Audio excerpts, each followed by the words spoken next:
Timisoara, the evening of March 22nd, 2024. A young woman returns to her rented apartment near the North Train Station district. The front door is unlocked. She steps into the dimly lit hallway and immediately notices a dark red trail on the floor. It leads straight into one of the bedrooms. Lying on the bed is the body of her roommate, Andrea, a 21-year-old medical student.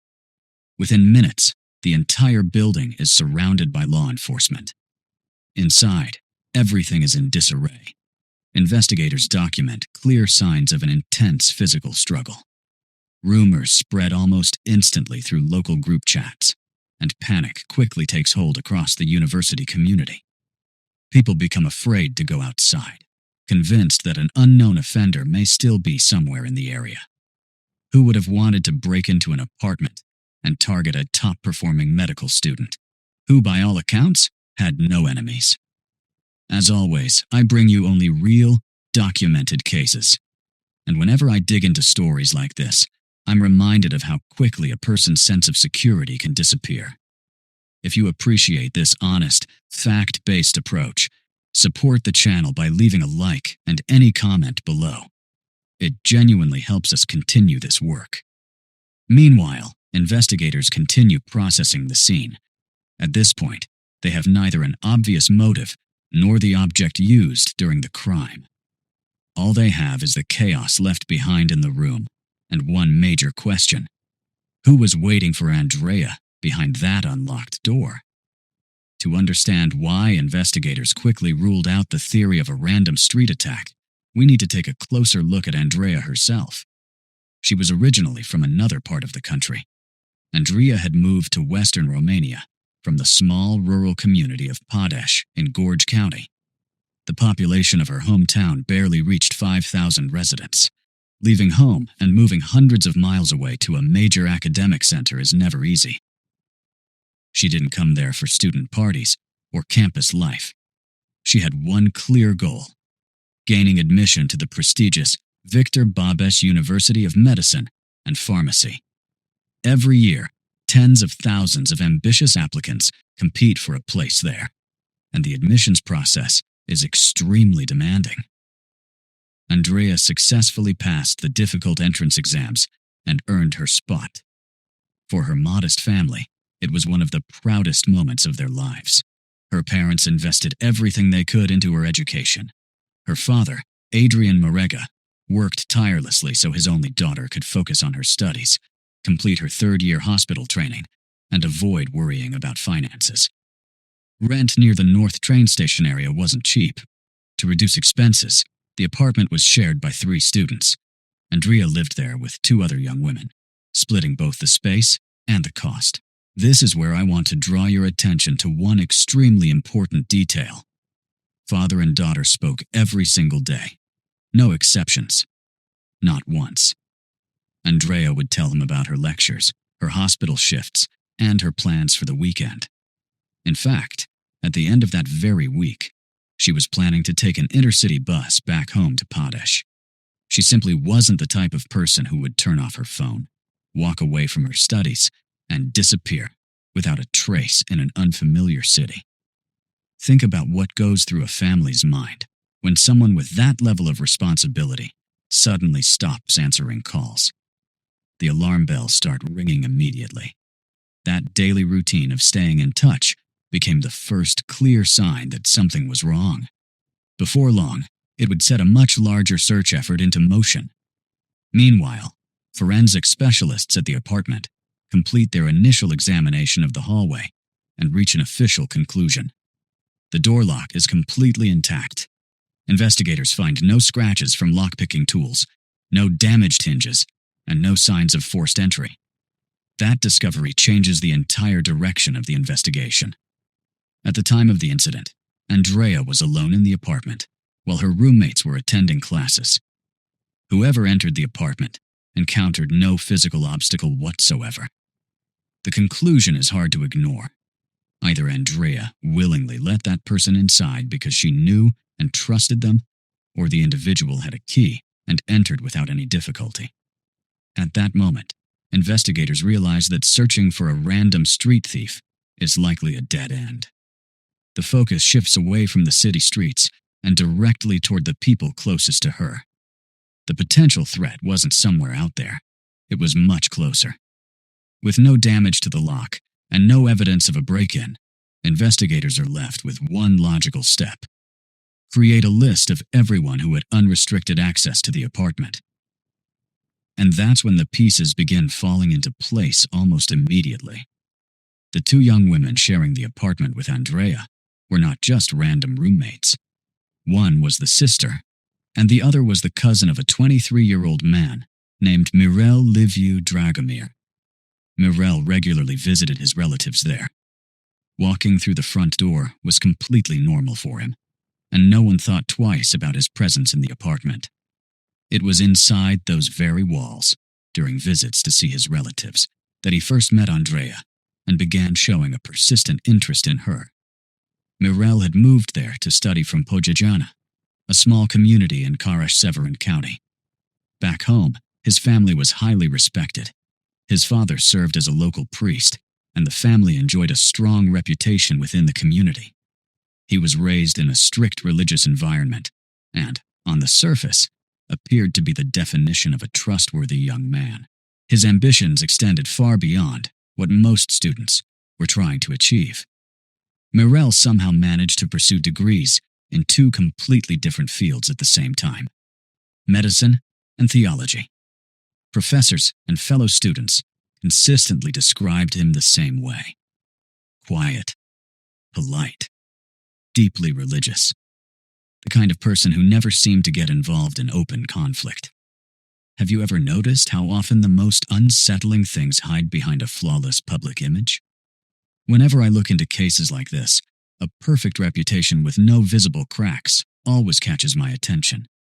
Sometimes an image that appears almost too perfect can become an effective cover for traits a person works very hard to keep hidden from everyone around them. And in Mirel's past, investigators eventually uncovered one detail that had remained buried for a long time.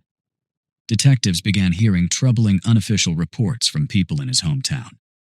During private conversations, several locals mentioned that before moving away to attend college, he had been involved in another serious relationship. According to those accounts, that relationship ended badly. Residents claimed that he had physically assaulted his former girlfriend. At the time, however, the young woman never filed an official report. She reportedly believed no one would take her side. Standing against her was the son of a highly respected parish priest, a young man with what appeared to be a spotless reputation. As a result, the incident quietly disappeared from public view, and that aggressive behavior faced no meaningful consequences. Then, in the fall of 2023, that same young man began pursuing a new relationship. His close connection with Andrea started in October. At first, everything seemed completely ordinary. They spent time in the same university circles, met regularly at the apartment near the train station, and exchanged the usual signs of romantic interest. To classmates, they looked like a typical pair of future medical professionals spending time together between demanding courses and long study sessions. There were no obvious warning signs in the beginning. Mirel came across as considerate and patient, gradually building trust. But over time, the situation began to change. What started as courtship slowly turned into a desire for complete control over another person's life. One of his primary tools for pressure became the cell phone. He reportedly began demanding access to Andrea's passwords and personal accounts. He wanted to review incoming messages himself, monitor her contact lists, and keep track of exactly who she was communicating with during classes and in her free time. How often do people mistake unhealthy jealousy for genuine care? It's something that genuinely concerns me when looking at cases like this. Even today, many people still view demands to inspect private conversations as normal behavior or even proof of strong feelings. In reality, this kind of digital surveillance is often one of the clearest early warning signs that someone is developing an unhealthy need for control. When a partner aggressively pushes past basic personal boundaries on a phone or online account, It's often an indicator that they're preparing to extend that control into every other area of the relationship as well. The constant questioning and repeated checks of her messaging apps led to frequent arguments between them. Andrea clearly understood that this kind of psychological pressure was becoming impossible to tolerate. What makes this situation even more striking is that two completely different realities existed at the same time. To his friends and relatives, Morel confidently described the relationship as perfect. According to him, everything was going great, and he was even seriously considering marriage in the near future. Andrea saw the situation very differently. She refused to describe him as her official partner when speaking with family members. In fact, she intentionally concealed the true nature of the relationship from her relatives. Her father was convinced that Morel was simply a friend of her roommates and nothing more. She had already seen the side of him that most people never did, and little by little, she was preparing to end the relationship for good. The breaking point arrived during the final days of March. By then, she was exhausted from constantly having to explain every message, every conversation, and every glance at her phone. She made a firm decision. That Friday would be the end. Her plan was straightforward and practical. Cut off contact and return to the safety of home.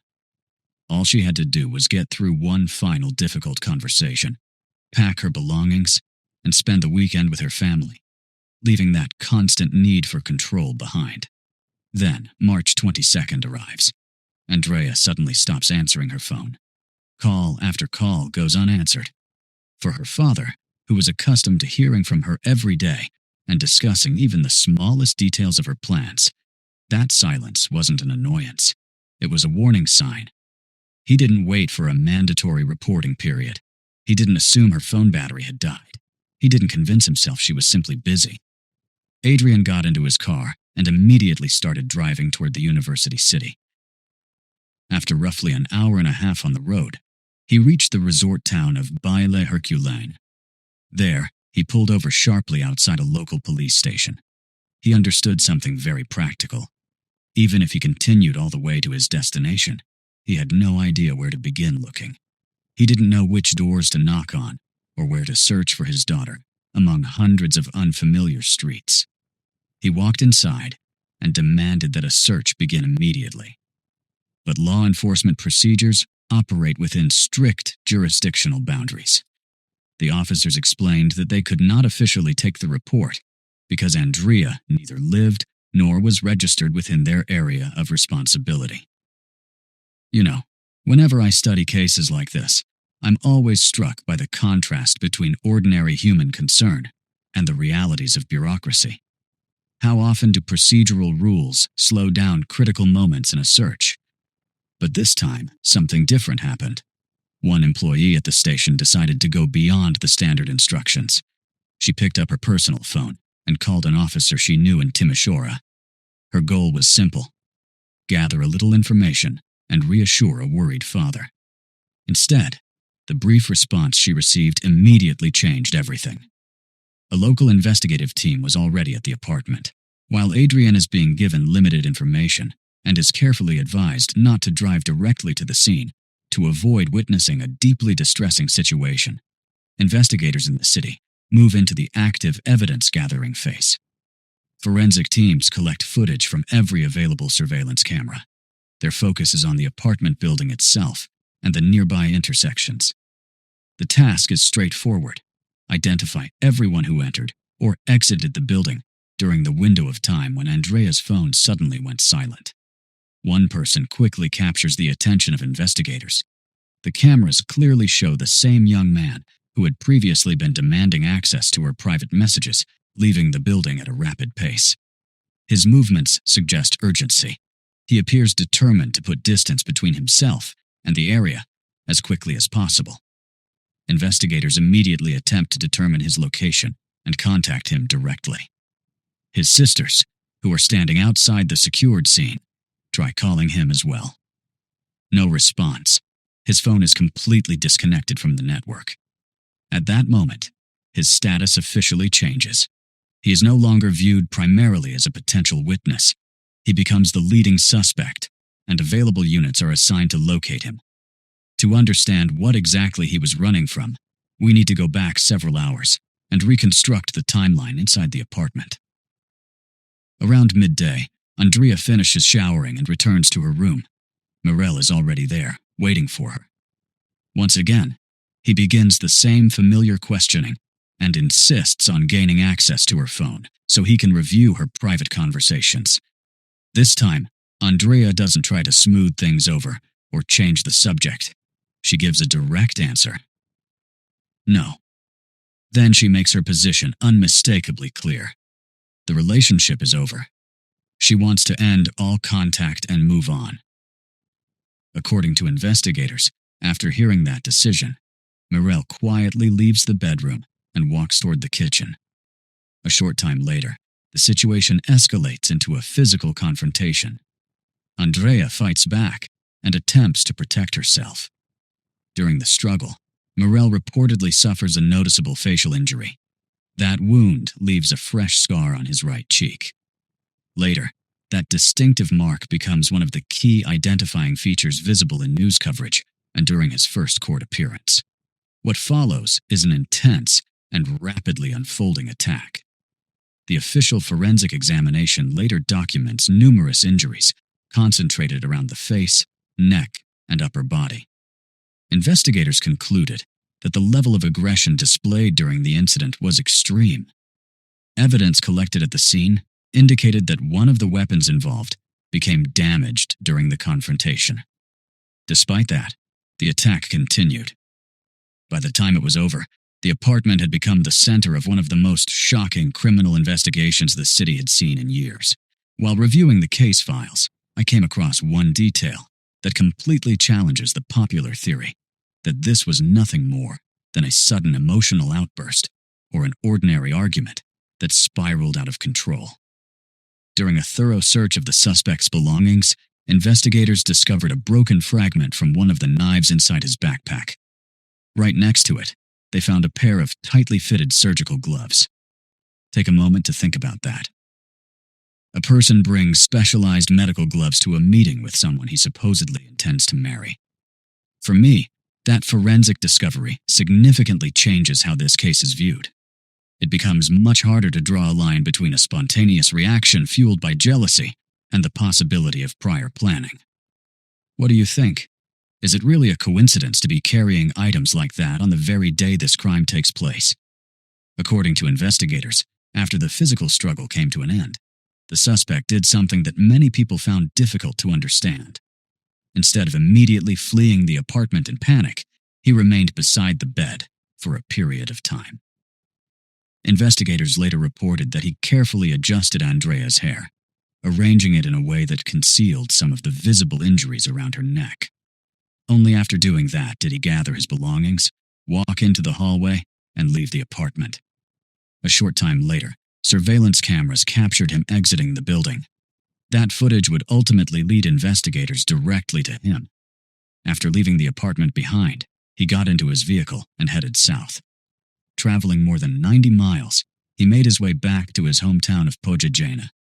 Investigators quickly reconstructed his route and distributed alerts to law enforcement units throughout the region. Roughly 12 hours after the crime, close to midnight, officers located him sitting inside a parked vehicle near his family's home. He had not attempted to cross a border. He had not abandoned his phone. He was not hiding in remote areas. He was simply sitting inside his car. Earlier that evening, a difficult conversation had reportedly unfolded inside the family home. According to investigators, Morel told his relatives what had happened. For parents who had spent decades building a respected reputation within their religious community, the statement initially sounded impossible to believe. At first, they reportedly assumed it had to be some kind of terrible misunderstanding. But as major news outlets began reporting the story, reality became impossible to ignore. Faced with the seriousness of the situation, the family made a difficult decision. They urged him to stop hiding and cooperate with authorities. When officers arrived, the arrest was carried out without incident. Investigators reported that he offered no physical resistance. He was immediately placed into a police vehicle and transported back to Timisoara for questioning and the initial stages of the investigation. Once inside the interview room, he began providing a statement. Investigators did not need to rely on aggressive interrogation techniques. The most important piece of physical evidence was already visible: the fresh cut on his right cheek. That injury, caused during the confrontation inside the apartment, became a critical piece of evidence. It directly connected him to the scene and supported investigators' conclusion that he had been involved in a close physical encounter with Andrea during the events under investigation. The next major question facing investigators was one of the most important legal issues in the entire case. Was this student fully aware of his actions at the time of the attack? To answer that, the court ordered a comprehensive forensic psychiatric evaluation. Specialists at the Institute of Forensic Medicine conducted extensive testing and assessment of the suspect. Their official findings effectively shut down any attempt by the defense to argue otherwise. The conclusion was clear and unequivocal. According to the medical panel, the attacker was fully aware of his actions and legally competent throughout every stage of the incident. One thing that has always stood out to me in cases like this is how often the defense turns to the same strategy. Time and again, attorneys attempt to argue that a defendant experienced some form of temporary mental breakdown. The logic is straightforward. If they can convince experts that the person acted under a brief psychological disturbance, the outcome may shift from a lengthy prison sentence toward treatment in a medical facility, where release can sometimes come much sooner. But in this case, the medical findings left very little room for that argument. The experts did not see someone disconnected from reality or overwhelmed by stress to the point of losing control. They saw an individual who fully understood the consequences of his actions. The attempt to portray the situation as a moment of insanity simply did not hold up under examination. The trial began in February 2025. When someone openly admits responsibility during questioning, many people expect to see at least some sign of remorse once the case reaches the courtroom. Maybe an apology. Maybe some acknowledgement of the pain inflicted on the victim's family. But that is not what unfolded here. Instead, the defendant aggressively pursued every available legal avenue to reduce his potential sentence. First, he unexpectedly claimed to have a long-standing heart condition and referenced a cardiac procedure he had undergone during early childhood. Based on that medical history, the defense requested that he be transferred from detention to house arrest, arguing that the conditions of confinement posed a risk to his health. That request was denied. Then came an even more controversial motion. The defense formally requested an additional medical examination to determine precisely when the victim passed away during the attack. The reasoning behind that request was striking. Their argument suggested that if she had passed away earlier in the sequence of injuries, then her suffering would have been shorter, which they believed should result in a reduced sentence. I've read countless investigative files, interview transcripts, and courtroom records over the years, and that level of calculated reasoning is genuinely difficult to ignore. Here you have a person responsible for taking another person's future away, and then sitting in court attempting to negotiate a lighter outcome by arguing that the victim may not have endured the ordeal for very long. What do you think? After hearing arguments like that, is it still possible to talk about genuine remorse? To me, moments like this often reveal far more about a person's character than any psychological profile ever could. Sometimes the clearest picture comes not from what someone says about themselves, but from the choices they make when everything is on the line. In addition to that, the defense team repeatedly attempted to have the case reclassified from a crime involving aggravating factors to a lesser charge. Had they succeeded, the sentence could have been reduced to approximately 20 years. But every one of those efforts ran headfirst into an overwhelming body of evidence. On May 8th, the court delivered its verdict. There would be no leniency. 25 years in prison.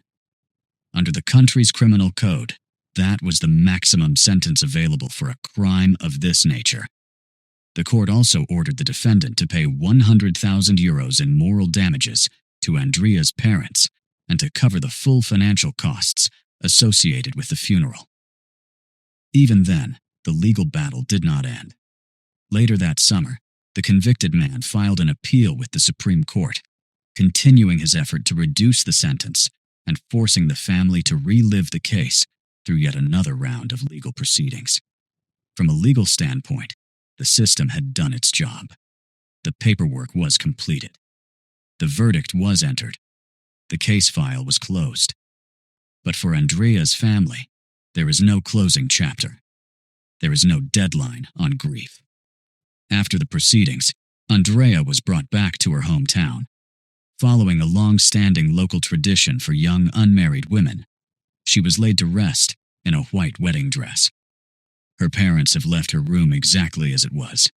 The laptop remains where she left it. Her personal belongings have not been moved. Her textbooks still sit in their original places, untouched since the day she left for school. But the most difficult part of this story lies somewhere else. Adrian, her grieving father, still pays his daughter's cell phone bill every single month. Logically, he understands the reality of what happened. He knows no call is coming.